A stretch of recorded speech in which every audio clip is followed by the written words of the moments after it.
So it's a very good question. I think there's more than three, right? But one of the key takeaways I took from the conference is that maybe the biggest challenge that we're dealing with today is that tension between offering access to data to the people who need it to do their job with doing that securely, right? Lots of people now have to have access to the data. How do I do that without in a secure environment? So I think that that's the big overarching challenge. Now there are probably three kind of specific things, Dave, that that you're aware of as you talk to your customers, right? But within that context, what would those be? Well, I think the tension between access to information in the format with which the information is to be accessed using Facebook instead of email for younger IT workers is a big challenge. But then the solution to that is also limited by three main areas I see. One would be limited budget and resources. The second would be limited time.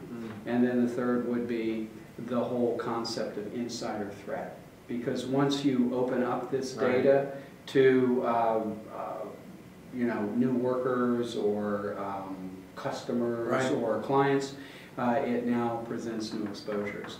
And those are not exposures from a, hitting at your firewall from some unknown source, but rather somebody who's already inside your network. And that leads us to the whole problem of how WikiLeaks happened and how we prevent it in the future.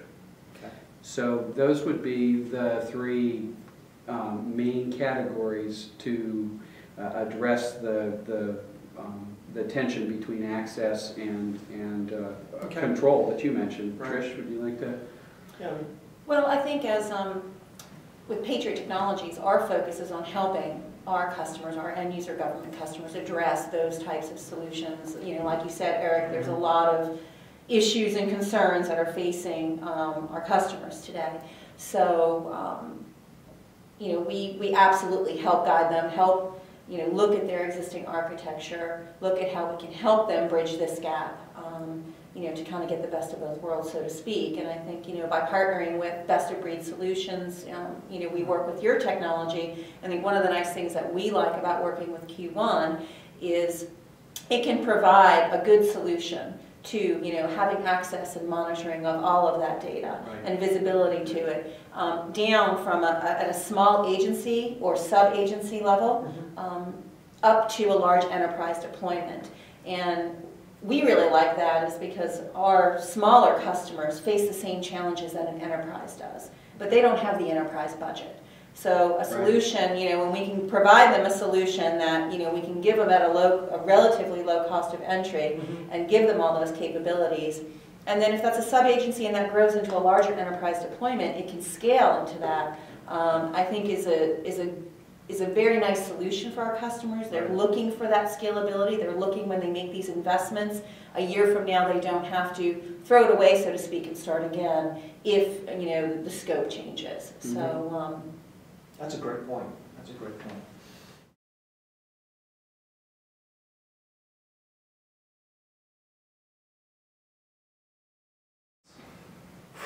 Wow. Again, another good question. We've had an impact in a lot of government agencies, but I think maybe the one I'm the most proud of, Dave, is the win at the VA and what we're going to allow them to do, enable them to do. Can you talk a little bit about that? Sure.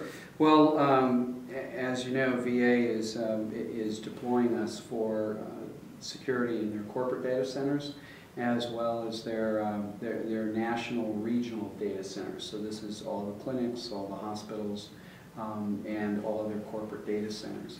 And they had planned a 2-year rollout for these organizations. And they pretty extensive. Very extensive. As you know, VA runs the second largest network in the United States, the United States government. So it's a very large enterprise, and so they planned a long time and a lot of resources.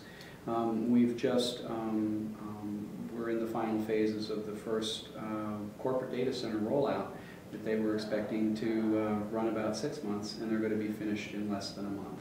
So they're now looking at their whole rollout program for their corporate data centers rather than 2 years, being done in less than 6 months.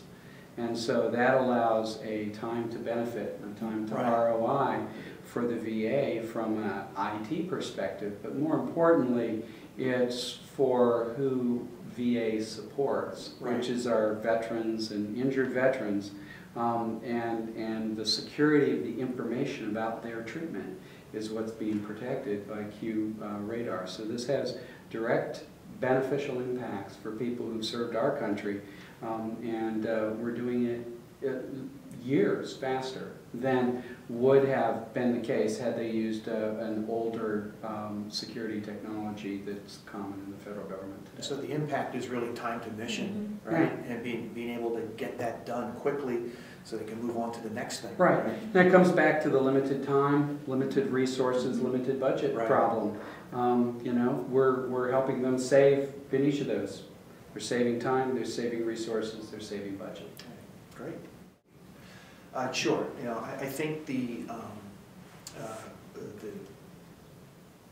state of the art for security today has really been very perimeter focused. And there are lots of very good technologies that are out there that have been deployed by government agencies that have stovepiped information. Good information, but it's stovepipe. It's here, it's there, it's over here.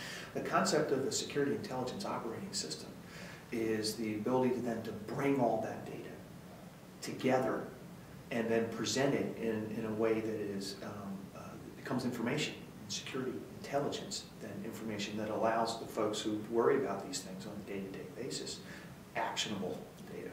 Right? So the benefits of the security intelligence operating system not only allows you to have a more secure environment, but there are also compliance benefits as well.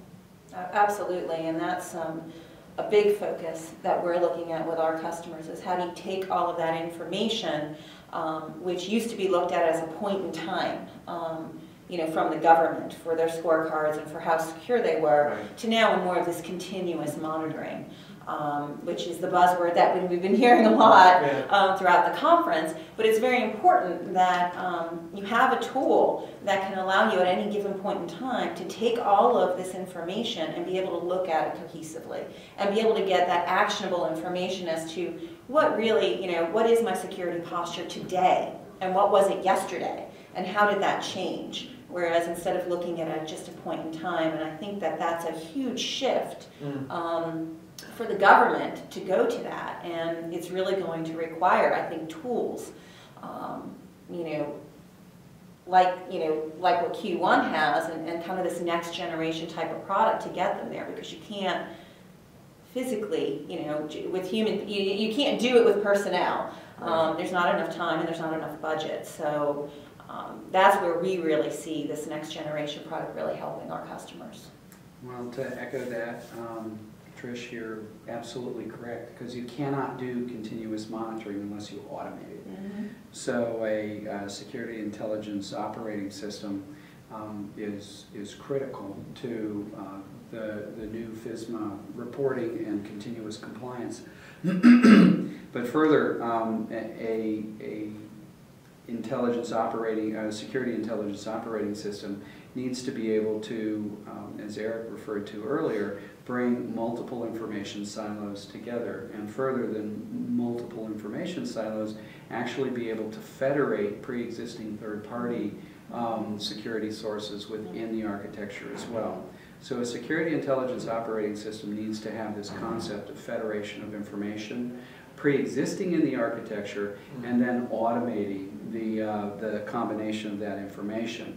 The second thing that a advanced modern security intelligence operating system has to have is the concept of detection in flight. You can't wait to find out about a problem later, okay? You can't wait hours or days to find it in log information. You have to know about it by the second. And so a key to QRadar is its ability to detect in flight and also to detect threats that are evolving. Because the third paradigm is, okay, you can detect, but now what are you detecting? Applications that are dependent on signatures or heuristics or perimeter locations within the architecture are going to be blind to many of the advanced Web 2.0 threats, if you will. So things like IRC and chat sessions, gaming, FTP. You can hide your tracks and make yourself invisible to many of the first generation tools that are widely deployed in the government today, hence the WikiLeaks problem, which should have been caught by the individual's behavior within seconds of his first transmission. The value with QRadar and its security intelligence operating system is that it will see those exposures by the second. And we don't care where. We don't care what the origin is. We don't care what the vector is. We're going to see the change in behavior because we're focused on behavior. So that's the second characteristic. So pulling together the stovepipe data, correlating it together with not just that login event information, but also behavior of applications and users. Real-time network information. That's what the security. Absolutely. And federating the data sources that are feeding it.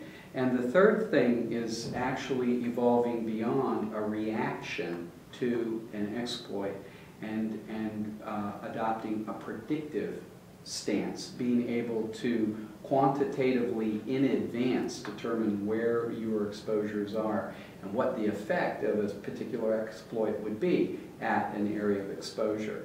Okay, so not just the exploit itself, but maybe the pre-exploit?